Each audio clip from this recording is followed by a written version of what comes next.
Dictation start होगी 5 second बाद। Start.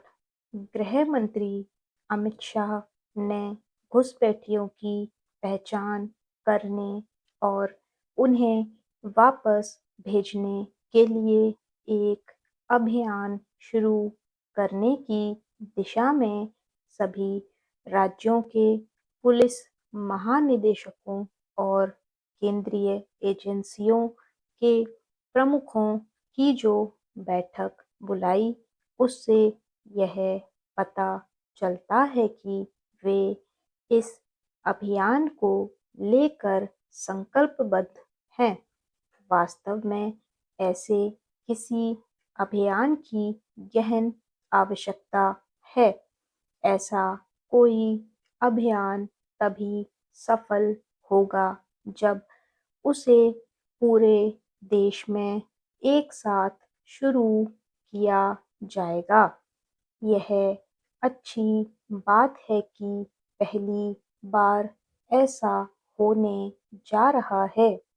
अभी तक अलग-अलग राज्यों की पुलिस की ओर से अपने-अपने स्तर पर घुसपैठियों के खिलाफ अभियान छेड़ा जाता था।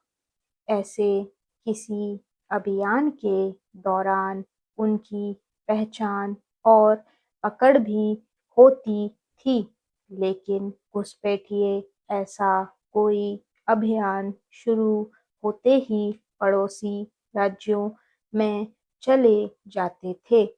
इन स्थितियों में यह आवश्यक है कि पूरे देश में घुसपैठियों के खिलाफ एक साथ अभियान चलाया जाए।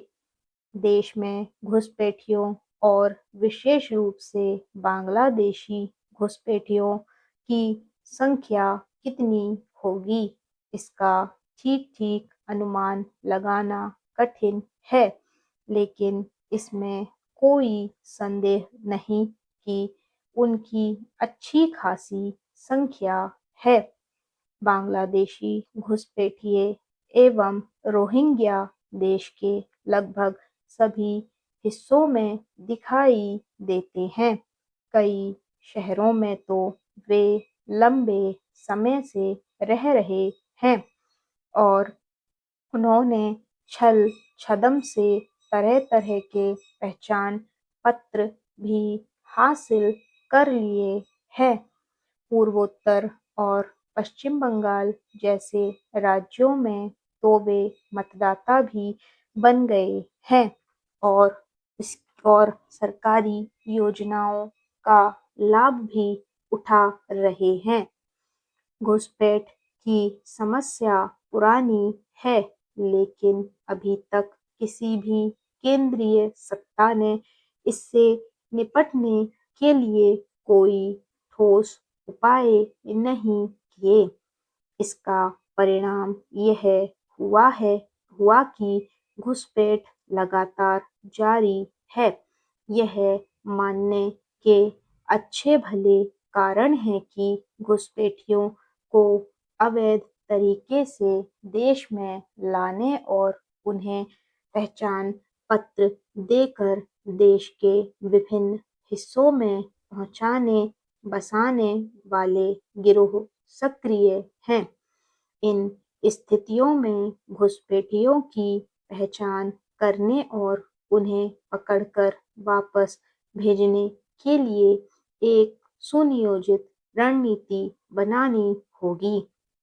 इस रणनीति में सभी राज्य सरकारों को सक्रिय रूप से सहयोग देना होगा। घुसपैठियों के खिलाफ सख्ती इसलिए आवश्यक है क्योंकि वे केवल देश के संसाधनों पर ही बोझ नहीं बन रहे हैं, बल्कि देश के अनेक सीमावर्ती क्षेत्रों में सामाजिक ताने-बाने को भी बदल रहे हैं। कई जगह तो उनकी गतिविधियां राष्ट्रीय सुरक्षा के लिए खतरा पैदा करने का काम कर रही हैं। आवश्यक केवल यह नहीं है कि घुसपैठियों की पहचान कर उन्हें वापस भेजा जाए, बल्कि यह भी है कि सीमाओं पर ऐसी व्यवस्था की जाए जिससे भविष्य में देश के किसी भी हिस्से में घुसपैठ ना हो सके। इसके लिए सीमाओं को अवैध बनाने का जो कार्य जारी है, उसे और ठोस रूप प्रदान करना होगा। स्टॉप।